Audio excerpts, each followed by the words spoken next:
25 जून का मम्मा का दिव्य संदेश लंदन में दादी गुलजार दादी के द्वारा।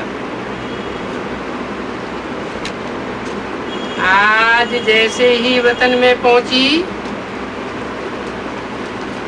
तो बाबा सामने खड़े थे,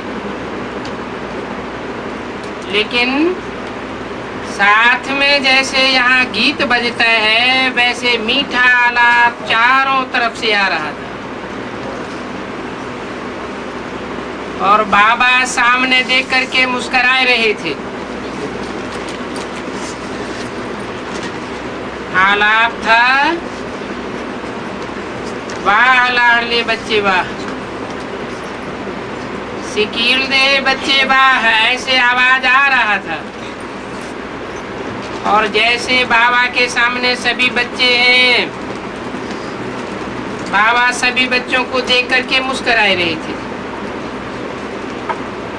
मैं भी दूर से बाबा को मुस्कुराते हुए, बाबा के स्नेह का स्वरूप देखते हुए आगे बढ़ती रही।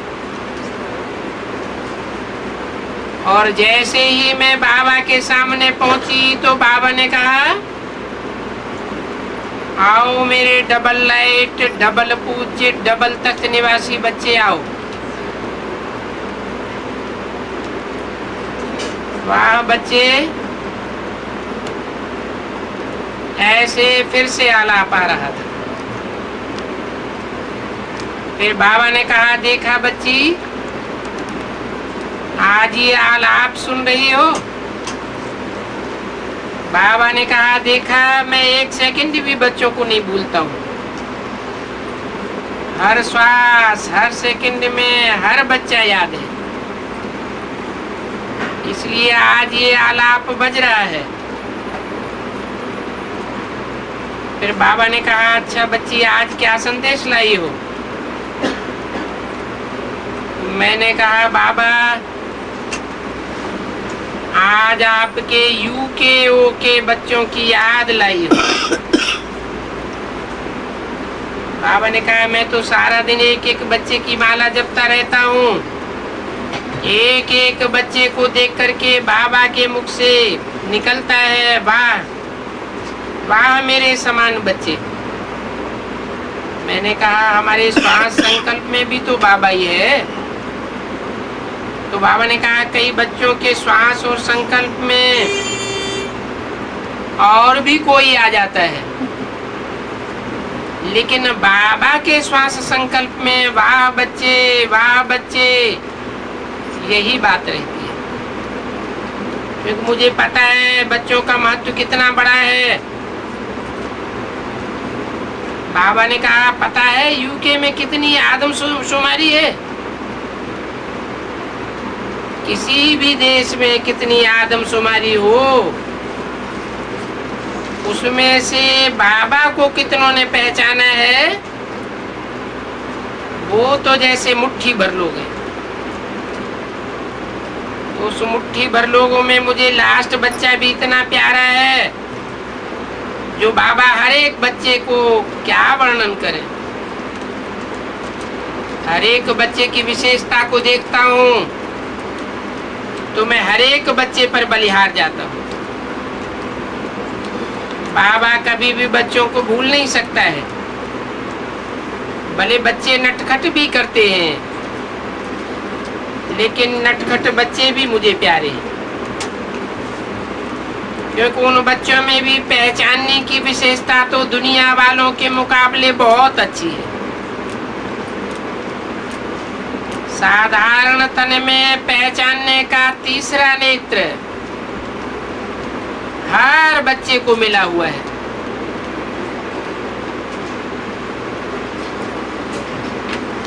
किस समय की बात बताई? हर बच्चे को तीसरा नेत्र मिला हुआ है। किस समय की बात बताई? वर्तमान की बात बताई। पहचानने की विशेषता क्या बताई? साधारण तन में आए हुए बाप को हर बच्चे ने पहचाना हुआ है, दुनिया वालों ने नहीं पहचाना।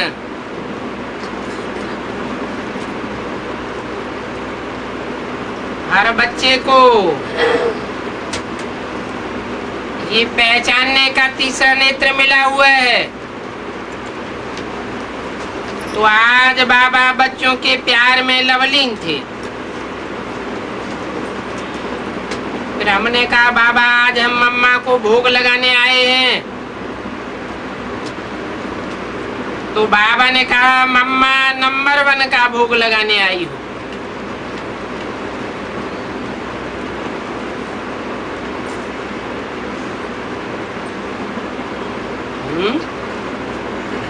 इसका भोग लगाने आई हो? नंबर 1 का। नंबर 1 मम्मा का भोग लगाने आई हो। कौन है नंबर 1 मम्मा? सतयुग में पैदा होने वाली आत्मा है? फिर कौन है? बाबा ने कहा मम्मा नंबर 1 का भोग लगाने आई हो। नंबर 1 मम्मा फिर किसे कहे? 66 में एक मम्मा ने शरीर छोड़ा, उनको नंबर 1 कहे? नंबर 1 माना नंबर 1 में भिन्न करने वाली। जैसे मम्मा ने भिन्न करके नंबर 1 पाया।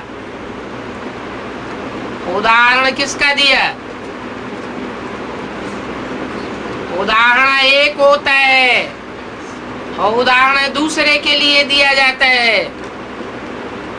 तो उदाहरण दिया जैसे मम्मा ने भिन्न करके नंबर 1 पाया। कहाँ नंबर 1 पाया? बेसिक नॉलेज में नंबर 1 पाया या वर्तमान में एडवांस नॉलेज में नंबर 1 पाया है? वर्तमान समय। ये यहाँ जैसे कह के उदाहरण दिया पास्ट वाली मम्मा का। तो उसने नंबर 1 बेसिक नॉलेज में पाया या एडवांस में पाया? बेसिक में पाया। तो जैसे मम्मा ने बिन करके नंबर 1 पाया है, ऐसे ही कहा कि अभी तुम बच्ची मम्मा नंबर 1 का भोग लगाने आई हो। है? क्यों? भोग किसका लगाया जाता है? वर्तमान की परंपरा अनुसार ब्रह्मा कुमार कुमारियों के बीच भोग किसका लगाया जाता है? जो जिंदा है या जिन्होंने शरीर छोड़ दिया? शरीर छोड़ दिया उनका भोग लगाया जाता है। अब यहाँ 2 मम्मा की बात कर दी। क्या? मम्मा ने कहा नंबर 1 मम्मा का भोग लगाने आई हो। जैसे मम्मा ने नंबर 1 बिन करके पाया। तो उदाहरण किया, उदाहरण दिया ओम राधे मम्मा का। और इंट्रोड्यूस किसको किया है? जो नंबर 1 मम्मा है। इंट्रोड्यूस उस मम्मा के लिए किया जो एडवांस में नंबर 1 जीते जी मरने का पार्ट बजाए रही हो। क्योंकि मरने के बाद ही भोग लगाया जाता है। जैसे मम्मा ने बिन करके नंबर 1 पाया है, तो नंबर 1 मम्मा का भोग लगाने आई हो। तो बताओ बच्चों की रिजल्ट क्या है? मैंने कहा बाबा पुरुषार्थ सभी कर रहे हैं, सभी के मन में है अभी कुछ करके दिखाना है। बाबा ने कहा मम्मा की एडवांस पार्टी आप बच्चों के लिए बहुत इंतजार कर रही है। मैंने पूछा क्या इंतजार कर रही है? तो कहा अभी आ जाए, अभी आ जाए, ऐसे आह्वान कर रहे हैं। फिर बाबा ने ताली बजाई।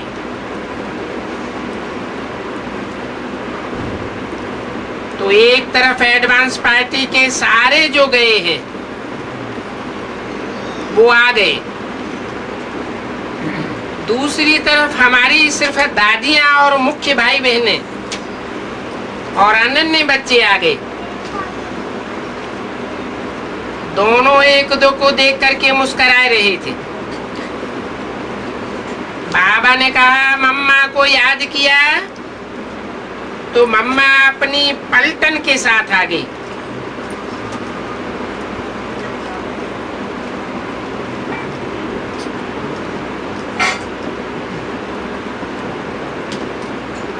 यहाँ दादी अपनी पलटन के साथ आ गई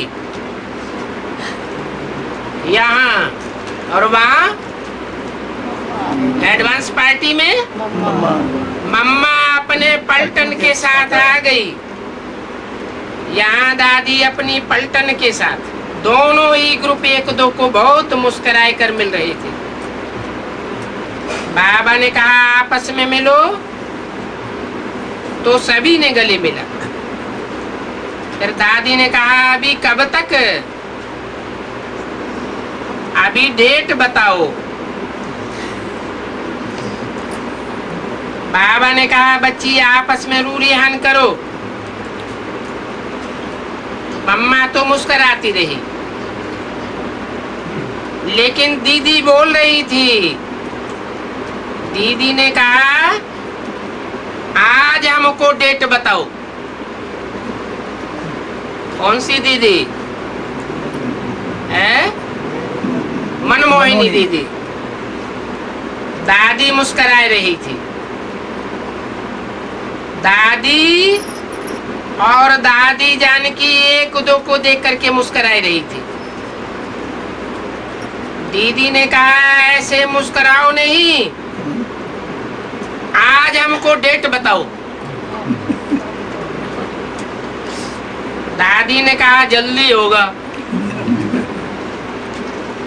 तो बाबा ने कहा आखिर भी कब तक?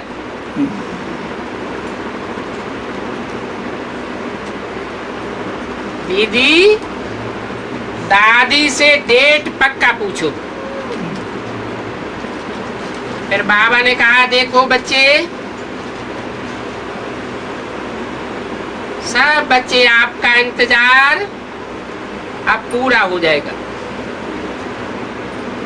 इनों का इंतजाम पूरा हो जाएगा। बाबा ने कहा कोई बात नहीं, डेट आएगी तो अचानक आएगी। जब डेट आएगी तो ऐसे अचानक आएगी कि आपको पता ही नहीं चलेगा।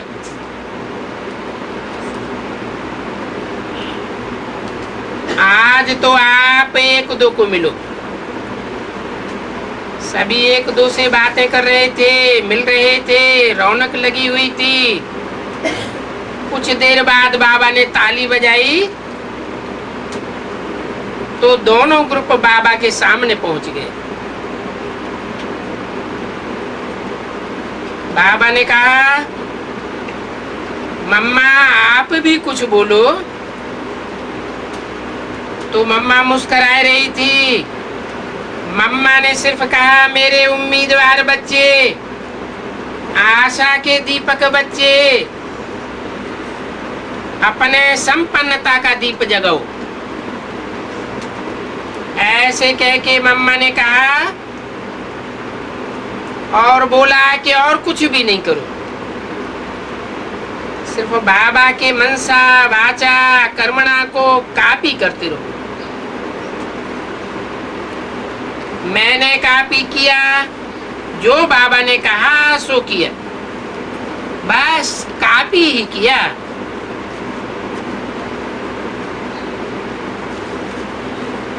छब्बीस 6/2006 की लंदन के संदेश का दूसरा पेज। तो आप बच्चे भी बस कॉपी करो और कुछ भी नहीं करो। जो भी कर्म करो पहले चेक करो बाबा के समान कर्म है।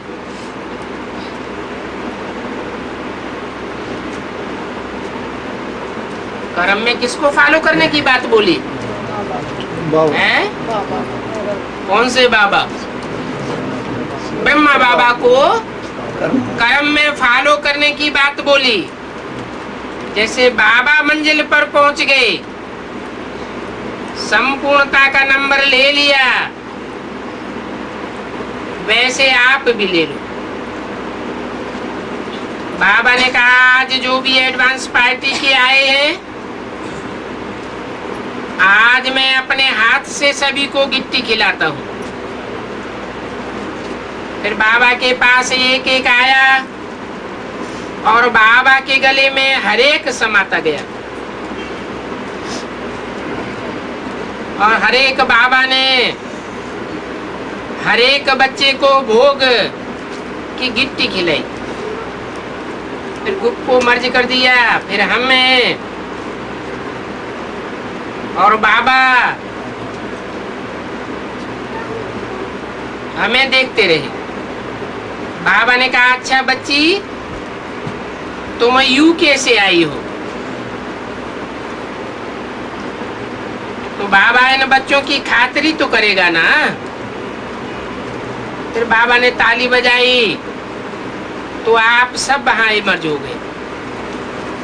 फिर बाबा ने कहा जैसे यहाँ आप रिट्रीट हाउस में आए हो, आज मैं भी आपको रिट्रीट कराता हूँ।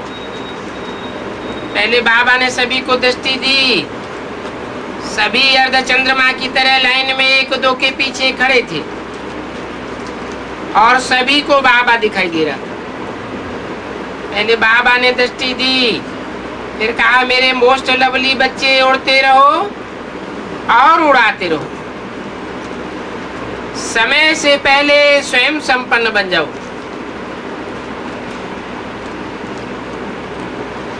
अच्छा अभी बाबा आपको वतन में सैर कराता है।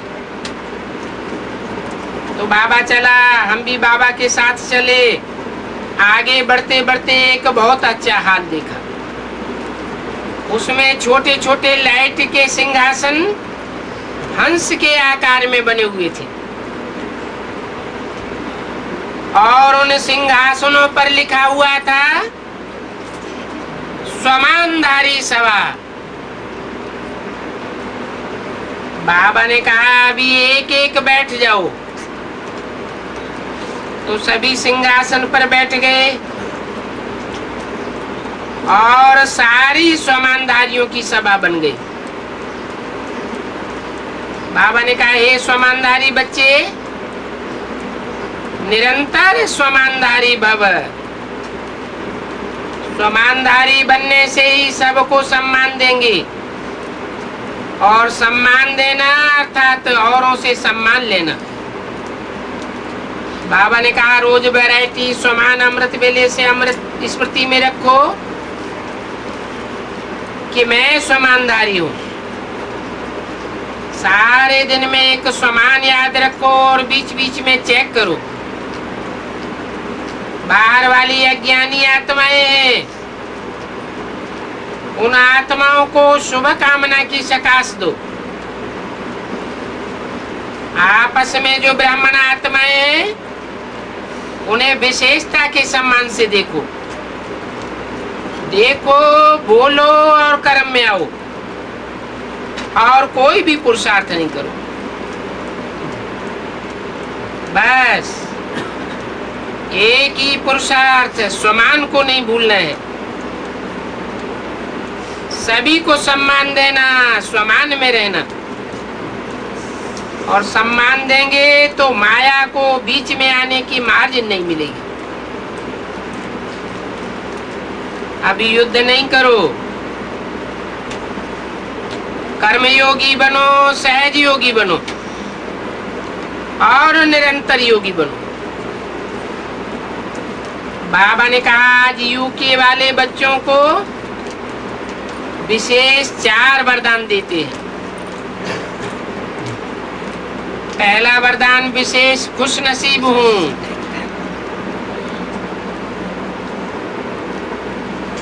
दूसरा खुशी की खुराक सदा खाते रहो तो हेल्दी बन जाएंगे। उसी के खजाने से खेलते रहो तो वेल्दी बन जाएंगे। और खुशी बांटो तो वरदानी महादानी बन जाएंगे। ये 4 वरदान विशेष यूके वालों को दिए। बाबा ने कहा ये 4 वरदान अमृत वेले रिवाइज करते रहना। फिर बाबा ने कहा आज बच्चों को एक विशेष गिफ्ट देता हूं, लेकिन उसे सदा यूज करना पड़ेगा। फिर इतने में गिफ्ट इमर्ज हो गई। एक कंगन में 8 भिन्न भिन्न रंग के हीरे चमक रहे थे।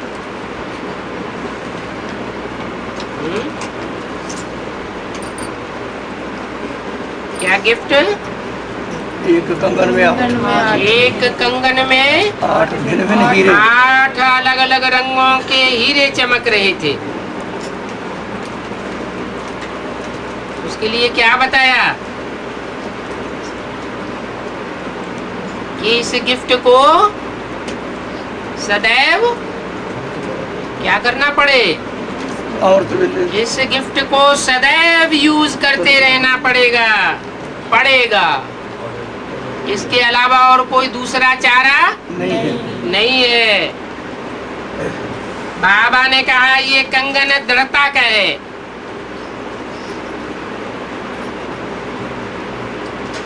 दृढ़ता का ये मंत्र याद रखना कि संपन्न बनना है, संपूर्ण बनना है। इस दृढ़ता को छोड़ना नहीं। तो ये दृढ़ता का कंगन है, इस कंगन को सदैव स्मृति में रखना। और यही बाबा की गॉडली गिफ्ट है।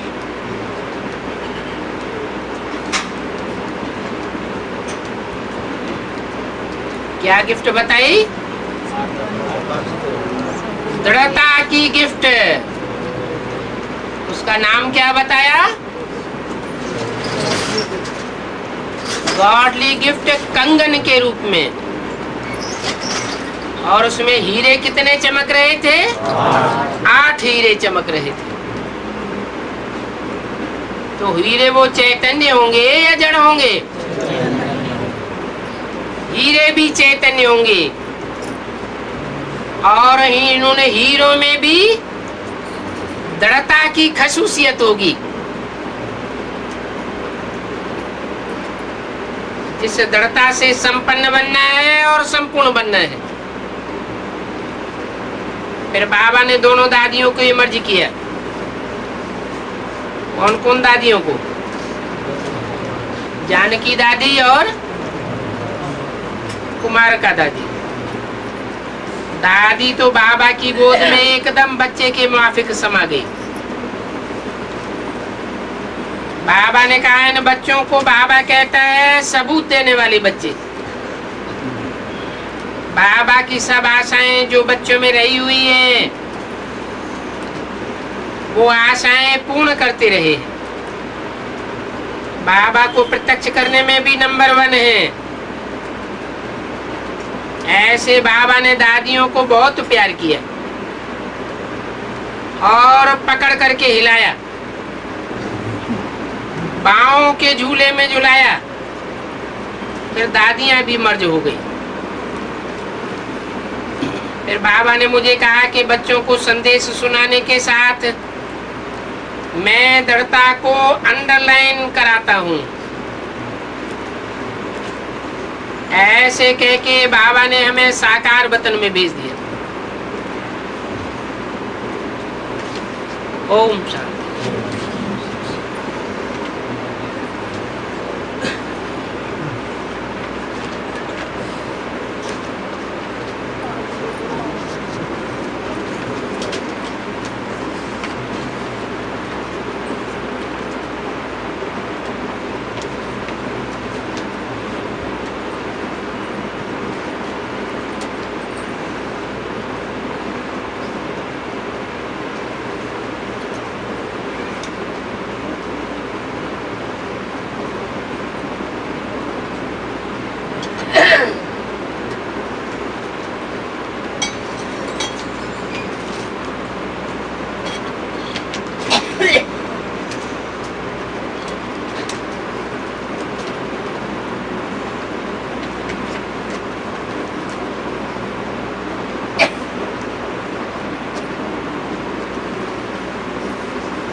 क्लास है, रात्रि क्लास है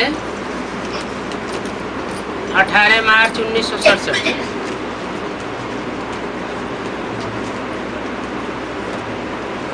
आज क्लास में चुनाव प्रदर्शनी का समाचार सुना रहे थे, जिसकी ओपनिंग शंकराचार्य ने की थी।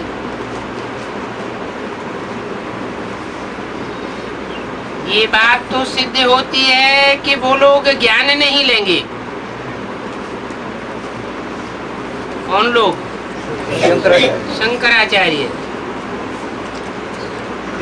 क्यों ज्ञान नहीं लेंगे?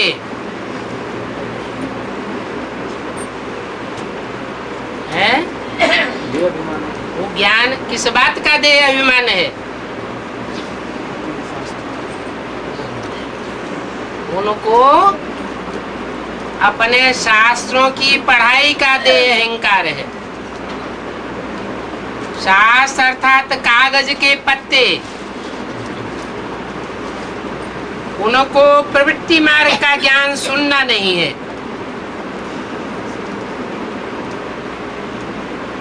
वो निवृत्ति मार्ग वाले सन्यासी हैं।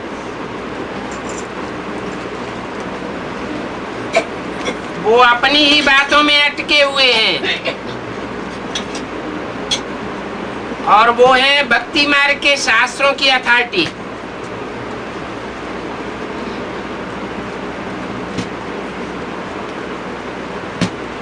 और तुम हो ज्ञान मार्ग के शास्त्र। ज्ञान मार्ग का शास्त्र कौन सा होता है? गीता। भक्ति मार्ग का शास्त्र मनुष्यों की लिखी हुई गीता और सभी प्रकार के मनुष्यों के लिखे हुए शास्त्र।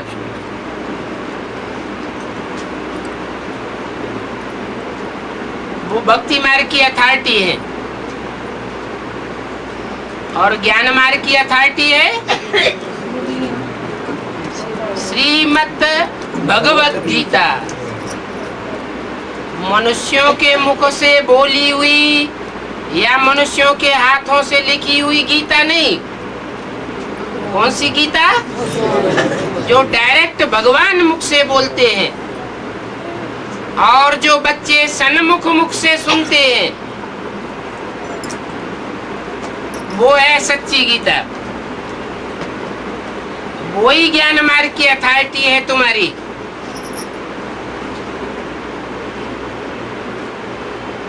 तो ये अभी नहीं मानेंगे। ये मानवीय शास्त्रों की अथॉरिटी है, तुम्हारी बात नहीं मानेंगे। जब तुम बच्चे बहुत बहुत वृद्धि को पावेंगे, तब इनकी अकल में आवेगा। परंतु फिर भी कोशिश करनी है। इनको कुछ न कुछ बाप का परिचय देना है, क्योंकि रचयिता और रचना को तुम्हारी सिवाय कोई नहीं जानते है।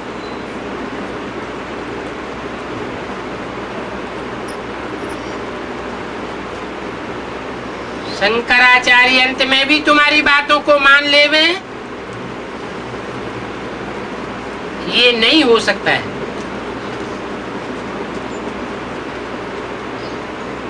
अंत तक भी तुम्हारी बातों को नहीं मानेंगे।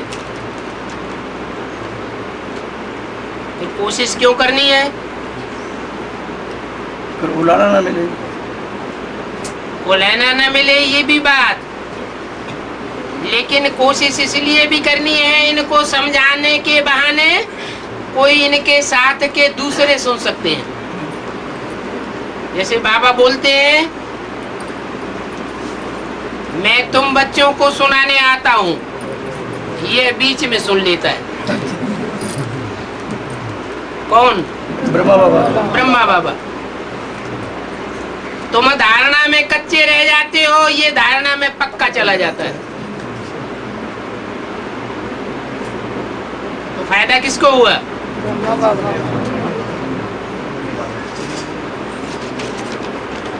धर्म का राजा बन करके बैठ जाता है। धर्मराज का पार्ट किसका हुआ? जो धर्म का राजा, धारणाओं का राजा है। बाप कहते हैं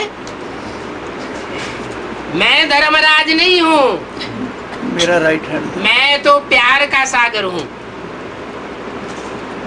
लेकिन ये धर्मराज मेरा राइट हैंड है।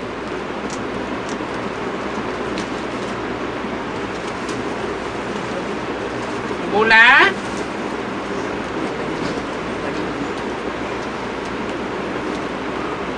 ये शंकराचार्य अपना मान मर्तबा नहीं छोड़ सकते हैं,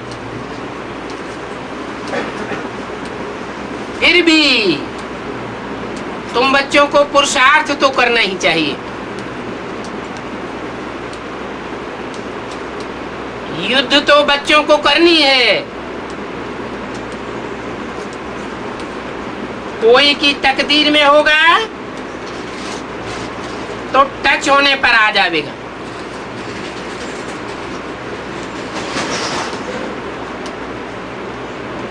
कोई माना कौन? इसकी संभावना बताइए। जिनके साथ रहने वाले शंकराचार्य। इसमें आश्चर्य नहीं खाना चाहिए। कहते भी है कोटों में कोई और कोई में भी कोई।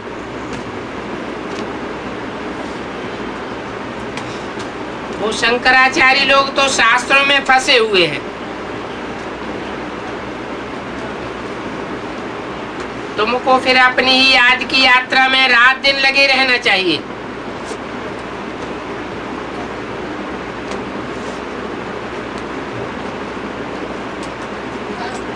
वो लोग राजयोग को मुश्किल समझ सकते हैं, उनको समझने में बहुत समय लगेगा।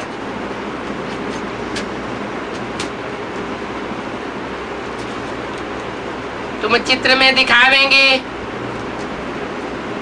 कल्प वृक्ष सामने रखेंगे कि संन्यास धर्म फलाने समय में आता है। मना आज से 1500 साल पहले आद्य शंकराचार्य जब से आए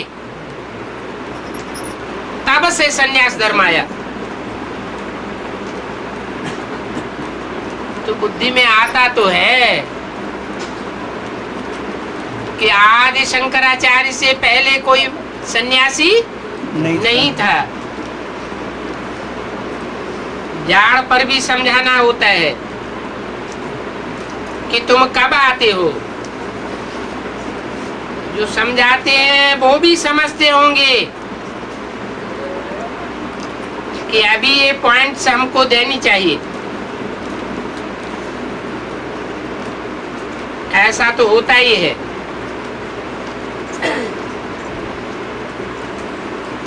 बच्चे तो वहां अच्छे ही हैं,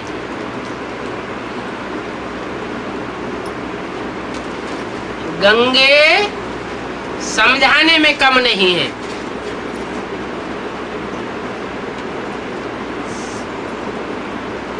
कौन सी गंगे? बेसिक नॉलेज में भी गंगे है और एडवांस नॉलेज में भी गंगे है। दोनों को दादी का पद मिला हुआ है, माने पुरानी है। वो गंगे दादी ने तो शरीर छोड़ दिया। कहाँ की इंचार्ज थी? कौन से जोन की? कानपुर जोन की। और ये गंगे दादी जो एडवांस पार्टी में, उनके लिए भी बोला है गंगा कहाँ से निकलेगी? कानपुर से निकलेगी। एडवांस में इलाहाबाद से निकलेगी। कानपुर से पूछ करके छोड़ दिया। सिर्फ इलाहाबाद कहा जाता तो भी ठीक, क्योंकि भक्ति मार्ग में तो इलाहाबाद तीनों नदियों का संगम है। कुंभ का मेला मनाया जाता है। कानपुर तो औद्योगिक शहर है, कोई मेला तो वहां नहीं लगता,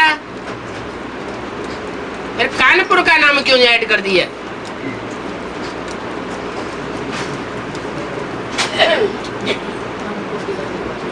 कानपुर से पहले गंगा फरुखाबाद में भी होती है, कन्नौज में भी होती है,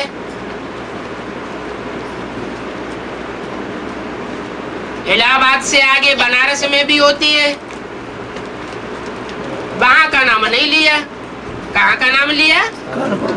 कानपुर का। तो पुरानी है तो जरूर एडवांस सबसे पहले लिया होगा। एडवांस की गहराई पहले पहले गंगा की बुद्धि में बैठी होगी। तो बोला गंगे समझाने में कम नहीं है, किनको समझाने में? जो शास्त्र पढ़े हुए हैं। कौन से शास्त्र? हद के शास्त्र या बेहद के शास्त्र? ब्राह्मणों की दुनिया के बेहद के शास्त्र कौन से हैं? मुरलियां। उन सन्यासियों ने, जो पुराने पुराने सन्यासी हैं, मुरलियां बहुत पढ़ी हुई है, बहुत मुरलियां सुनी हुई है। वो शास्त्रों की अथॉरिटी अपन को समझते हैं।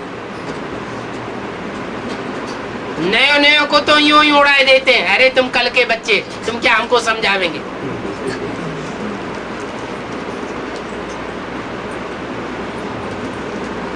तो बाबा कहते गंगा समझाने में कम नहीं है, गंगे भी अच्छी रीति समझाती है। इन्होंने सर्विस ठीक की है। शंकराचार्य को पकड़ करके उद्घाटन करवाया है।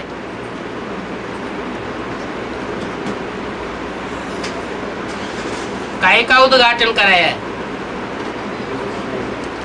प्रदर्शनी का। ये बहुत अच्छा किया।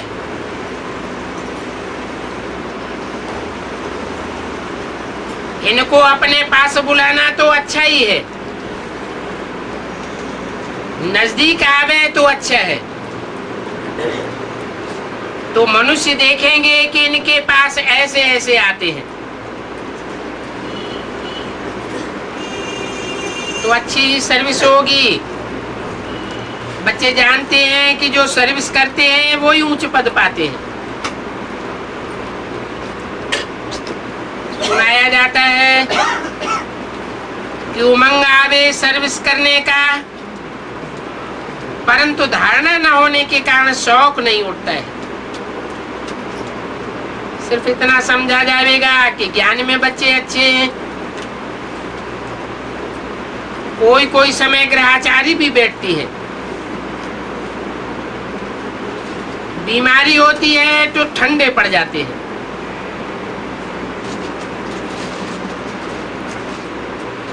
ये गुप्ता भी सर्विस का चातक है।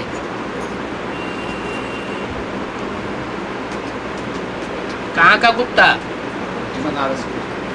बनारस में एक मुख्य भाई कानपुर के थे, जो बनारस के इंचार्ज बने थे,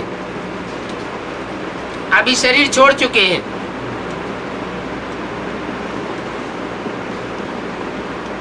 उनके लिए बोला ये गुप्ता भी सर्विस का चातक है, परंतु संपूर्ण तो अभी तक कोई भी नहीं बना है।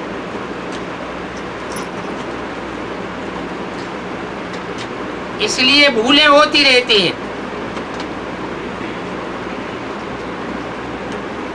इसकी तरफ इशारा दिया, इससे भूलें होती रहती हैं। है? भूलों की बात किसके साथ जोड़ दी? बनारस के गुप्ता जी के साथ। ऐसे कोई भी नहीं कह सकता कि हमसे भूलें नहीं होती है।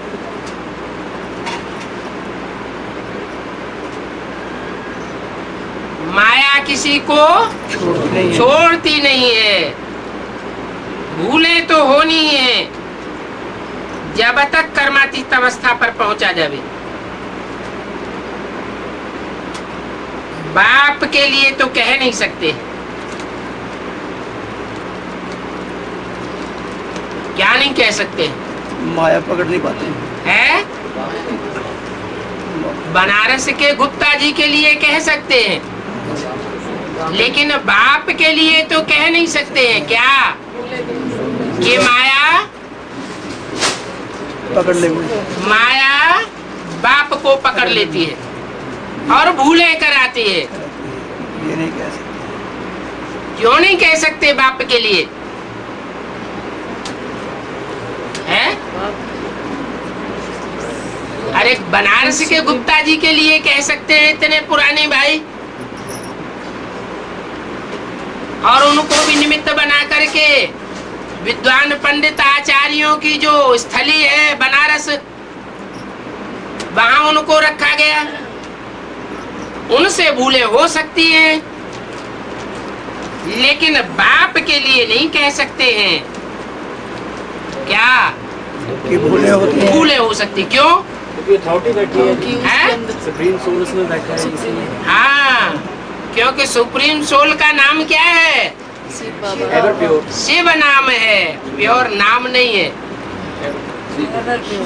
एवर प्योर ये नाम नहीं है, उनका नाम है शिव। नाम किस आधार पर पड़ता है? काम के आधार काम के आधार पर।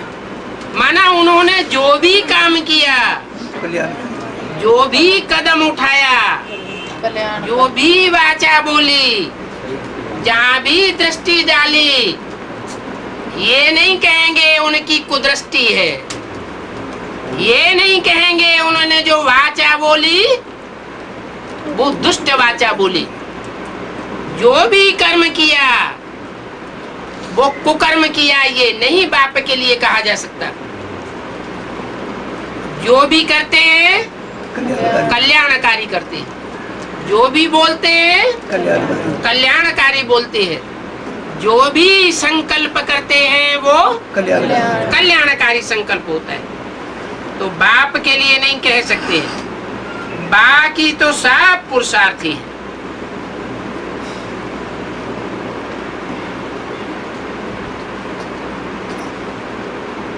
क्योंकि सबसे भूले होती रहती हैं नंबरवार पुरुषार्थ अनुसार।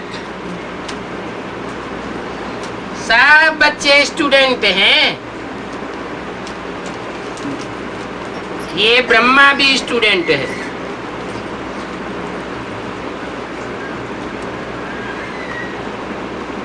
हैं? ब्रह्मा की सोल अभी तक भी स्टूडेंट है क्या? ये वाणी तो 67 की है, उस समय स्टूडेंट रहे होंगे, अभी तो स्टूडेंट नहीं होना चाहिए है? एडवांस नॉलेज में अभी भी स्टूडेंट है। एडवांस नॉलेज में मुख्य मुद्दा ज्ञान का कौन सा है? गीता का भगवान कौन? मुख्य मुद्दा है अभी भी जो ब्रह्मा के लिए भी पहली बन करके रहा हुआ है। गीता का भगवान साकार में कौन है? निराकार में तो कह देंगे बिंदु, लेकिन साकार में गीता का भगवान कौन? तो ब्रह्मा के जो फॉलोअर्स हैं वो भी कहेंगे कि दादा लेखराज ब्रह्मा ही गीता का साकार भगवान है। और ब्रह्मा की भी बुद्धि में यही बात जमी रहती है कि गीता का भगवान आखिरी में कृष्ण ही होता है। लेकिन नहीं, बाप कहते हैं साकार में गीता का भगवान चाहिए। गीता माता और गीता पति भगवान। माता साकार होती है या निराकार होती है? माता साकार ही होती है, और माता जब साकार होती है तो उस माता में बीज बोने वाला बाप भी साकार में चाहिए। यज्ञ के आदि में भी माता साकार थी और बीज बोने वाला भी साकार में था, भले निराकार उसमें प्रवेश हुआ। तो गीता का भगवान गीता पति भी साकार में चाहिए। दूसरी बात, सुप्रीम सोल ज्योति बिंदु आत्माओं का बाप है, बिंदु बिंदु आत्माओं का बाप। आत्माएं आत्माएं आपस में भाई भाई, कोई दूसरा संबंध नहीं बनता। बिंदु बिंदु आत्माओं का सुप्रीम सोल बाप के साथ कोई दूसरा संबंध नहीं बनता, भाई भाई के सिवाय। भाई बहन भी नहीं, भाई भाई। जब साकार में प्रवेश करते हैं तो दूसरे संबंध बनते हैं। उनमें एक संबंध है पति का भी। तो साकार में प्रवेश करने के बाद कहा जाता है गीता पति भगवान। नहीं तो निराकार में ज्योति बिंदु को पति नहीं कहा जा सकता। तो इस आधार पर भी साबित होता है कि गीता माता भी साकार में चाहिए और गीता पति साकार में भगवान भी चाहिए।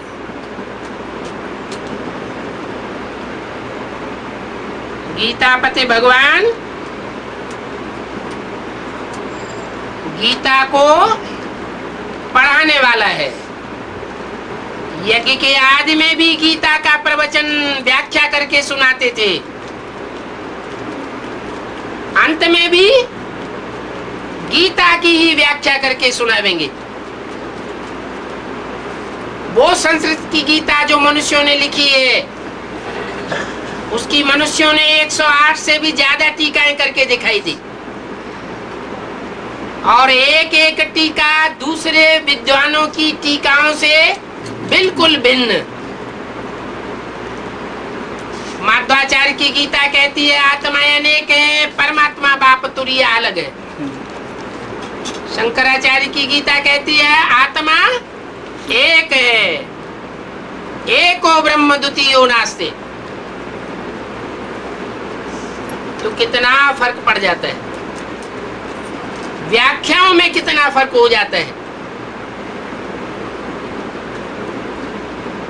तो क्या वही गीता जो आदि में सुनाई जाती थी, अंत में भी वो गीता उसके ज्ञान के अनुसार क्लैरिफिकेशन क्लियर हो जाएंगे। अभी तो शूटिंग चल रही है, रिहर्सल चल रही है, पूरी बात अभी सामने नहीं आई है।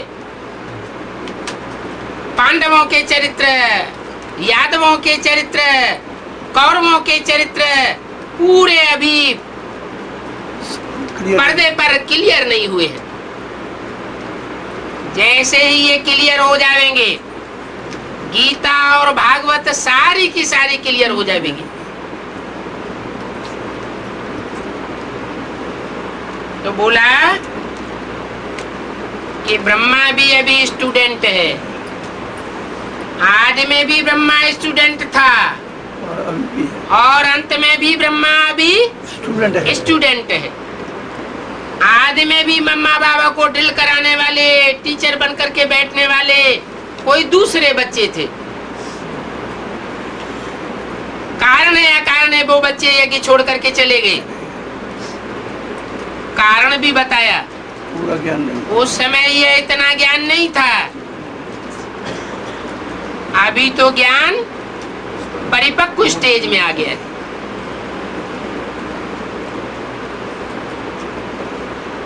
अभी ज्ञान की संपूर्णता बुद्धि में समाई जाती है, नंबरवार बच्चों की बुद्धि में। तो जिन बच्चों की बुद्धि में ये बात बैठती जाती है, वो जानते हैं, पहचानते हैं कि गीतापति भगवान का साकार रूप कौन है।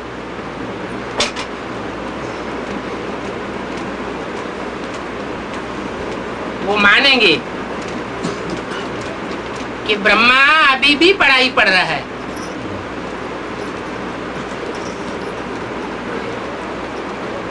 ब्रह्मा को स्टूडेंट ही कहेंगे, परंतु विष्णु को स्टूडेंट नहीं कहेंगे। क्यों?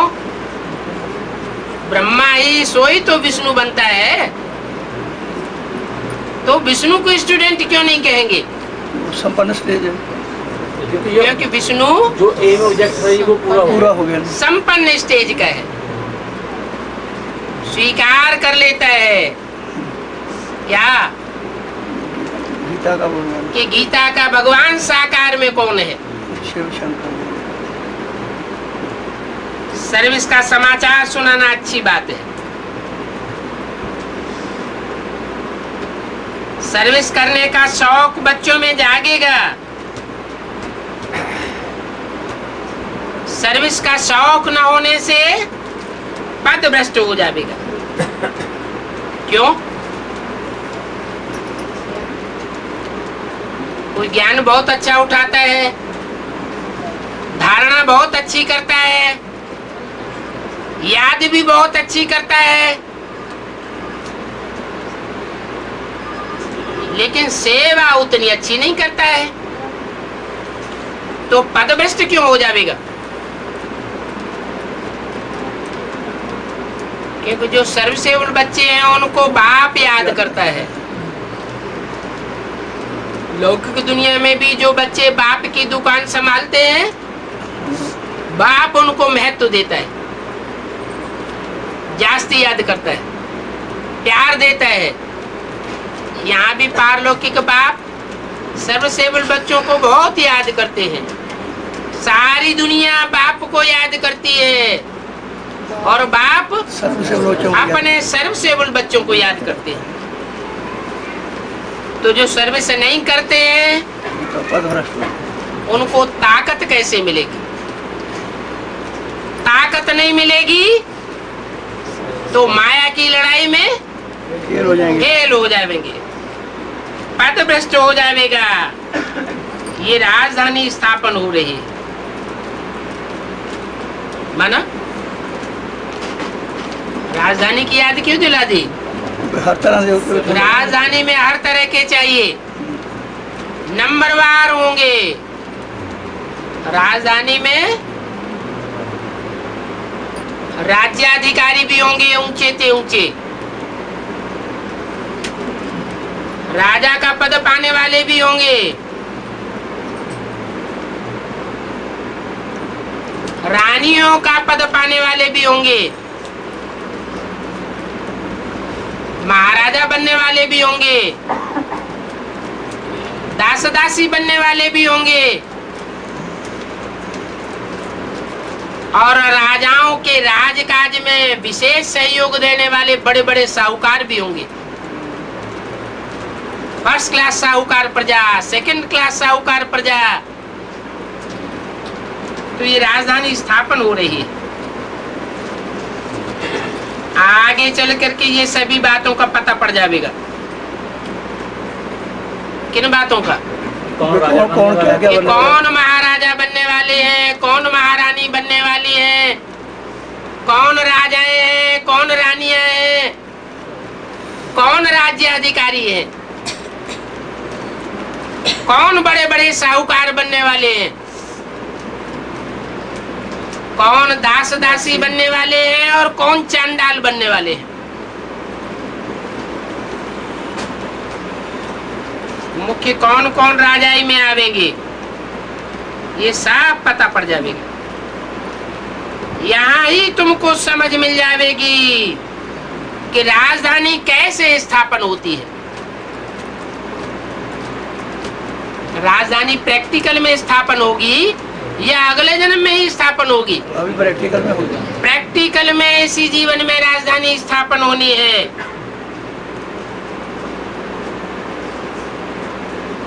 तो ये राजधानी स्थापन हो रही है।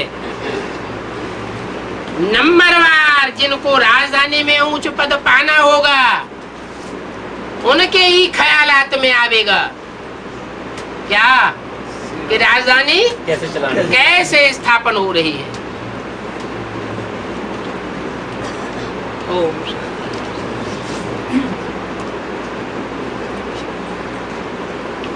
ये है 19 मार्च 67 की प्रातः क्लास।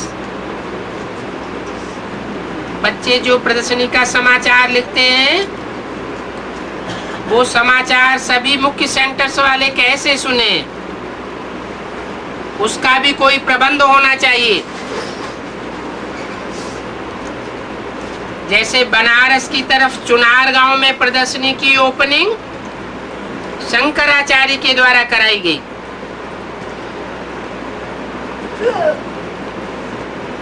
उनको कैसे समझाया है, वो सभी बच्चों को समझाना चाहिए, सुनाना चाहिए। मुख्य मुख्य जो महारथी सर्विसेबल बच्चे हैं उनको कैसे पता पड़े, सो राय निकालनी चाहिए।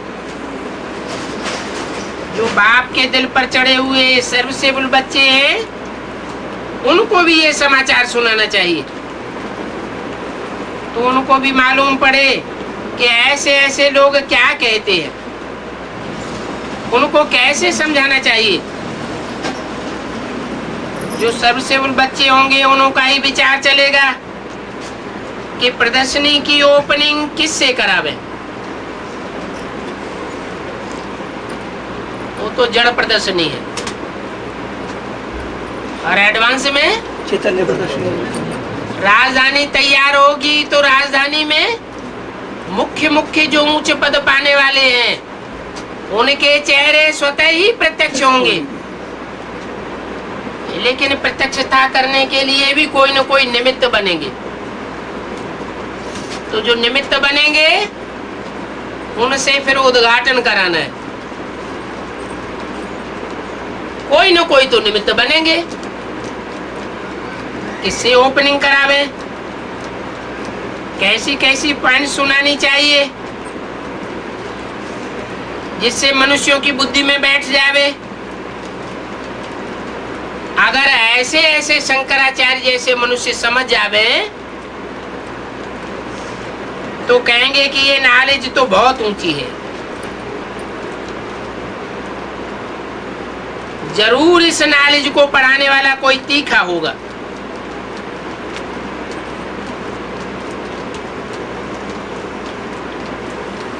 बुद्धि में सोचेंगे कि शंकराचार्य जैसे बड़े बड़े भी इस नॉलेज को काट नहीं पा रहे हैं, तो जरूर ये नॉलेज बहुत ऊंची है और इनको पढ़ाने वाला भी कोई तीखा होगा, बहुत तीखा होना चाहिए।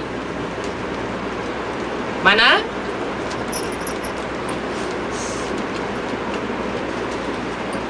नॉलेज सामने आवेगी,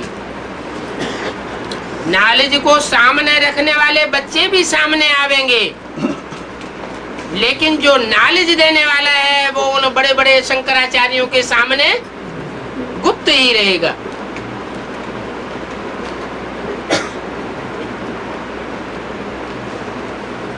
तो जब प्रदर्शनी में समझाते हैं,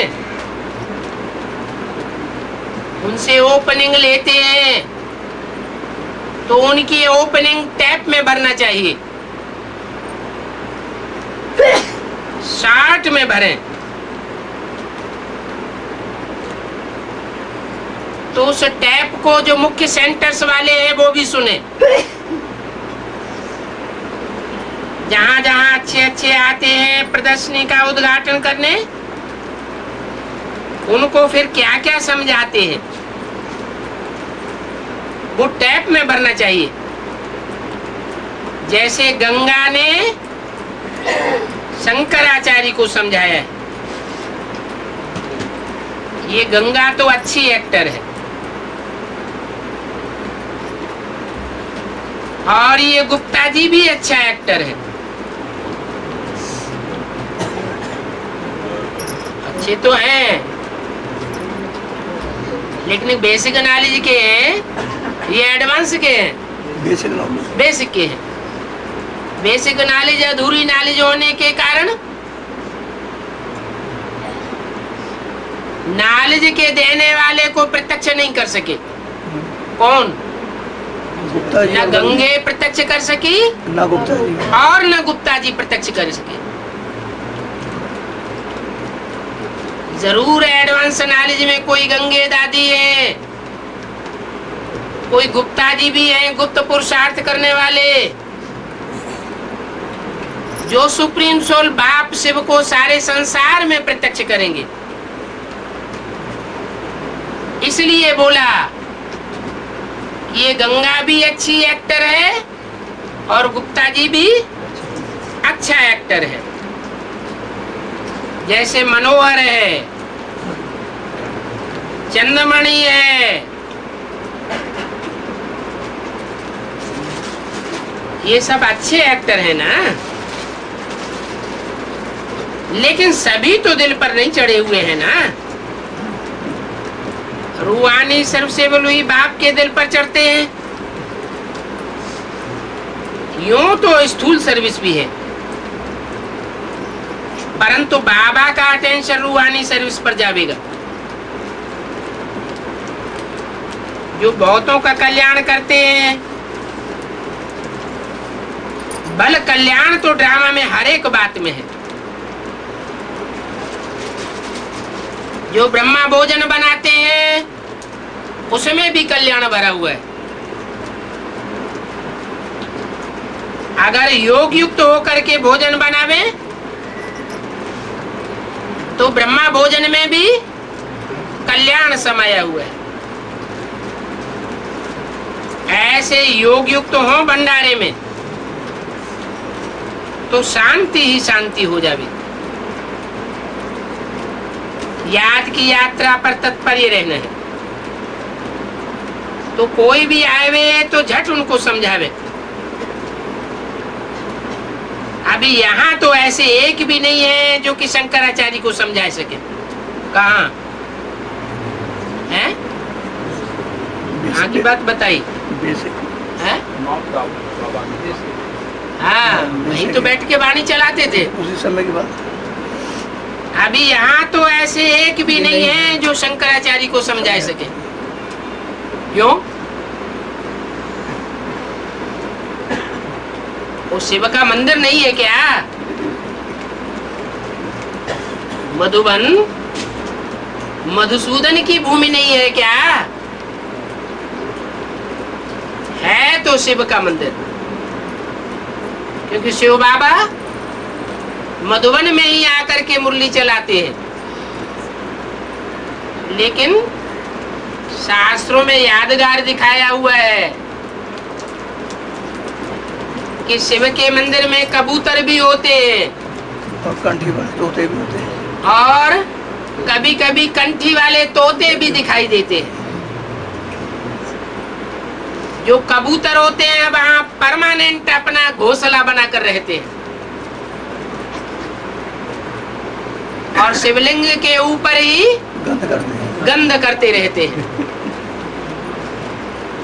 उनके मुख से ज्ञान की आवाज नहीं निकल पाती जो चारों तरफ आवाज कर देवे। गले में आवाज रुंध करके रह जाती है। और तोते क्या करते हैं? थोड़ा आकर के मंदिर में बैठ करके कथा सुनते हैं और चारों तरफ जाकर के आवाज कर देते हैं। उनको ज्ञान की कंठी दिखाई जाती है। तो बाबा भी मुरली में कहते हैं जो अच्छे अच्छे सर्वसेवल बच्चे हैं उनको बाबा फिर यहाँ रहने नहीं देते हैं। कहाँ? माउंट आबू में नहीं रहने देते। जाओ उड़ो, सेवा करो। माने जो डल बुद्धि है वही वहां अड्डा जमा करके बैठते हैं। बाबा समझ सकते हैं कौन कौन सर्वसेवल बच्चे हैं जो समझा सकते हैं। ऐसे बच्चों को अक्सर करके सर्विस पर बुलाते भी हैं। तो बाप के भी वो सर्विस करने वाले बच्चे दिल पर चढ़ते रहते हैं। बाबा का पूरा अटेंशन सर्विस करने वाले बच्चों पर जाता है। यहाँ तो भले सन्मुख वाणी सुनते हैं परंतु समझ कुछ भी नहीं सकते। क्या बात हुई? वाणी के लिए तो बोला है जो सन्मुख सुनते हैं वो फर्स्ट क्लास माल है। मुरली में ही तो बोला है। हाँ जी, और जो टैप रिकॉर्ड में सुनते हैं वो 2nd क्लास वाले हैं। और जो अपने अपने घरों में या गीता पाठशालाओं में मधुबन से छप करके जो वाणी जाती है, उस कागज की मुरली को बैठ करके सुनते सुनाते हैं, वो 3rd क्लास माल है। तो जो 1st क्लास माल लेने वाले हैं, मधुबन में रहने वाले परमानेंट बच्चे, उनके लिए ऐसे क्यों बोल दिया कि यहाँ तो भल सन्मुख वाणी सुनते हैं परंतु समझ कुछ भी नहीं सकते। वाणी 1st क्लास सुनते हैं, भोजन 1st क्लास खाते हैं, लेकिन समझ नहीं सकते। लेकिन बुद्धि रूपी पेट में ठहरता बिल्कुल नहीं है। क्या कारण होगा इसका? कोई कारण तो होना चाहिए, है? यही होगा कि हम तो बाबा के साथ ही रहते हैं, हमारा तो नंबर लगने वाला ही है जी। हाँ, उनकी बुद्धि में ये रहता है कि साकार हमको गीता का ज्ञान सुनाई रहा है। उनकी बुद्धि ब्रह्मा की गोद में लगती है, उनकी बुद्धि ब्रह्मा की देह में लगती है। मुरली जो सुनाई जाती है उस मुरली की गहराई को नहीं पकड़ते। गोद अर्थात कोख। बाबा की वाणी सुनते समय जो बाबा के चेहरे को ही देखते रहते हैं, मुख से निकली हुई वाणी पर जिनका ध्यान ही नहीं जाता, वो कुखवंशावली हुए या मुखवंशावली हुए? वो कुखवंशावली ब्राह्मण है। इसलिए उनकी बुद्धि में ज्ञान के पॉइंट्स जो शिव की सोल सुनाती है वो बैठ नहीं सकती। तो भल सन्मुख वाणी सुनते हैं लेकिन उसका असर उनके ऊपर नहीं होता है।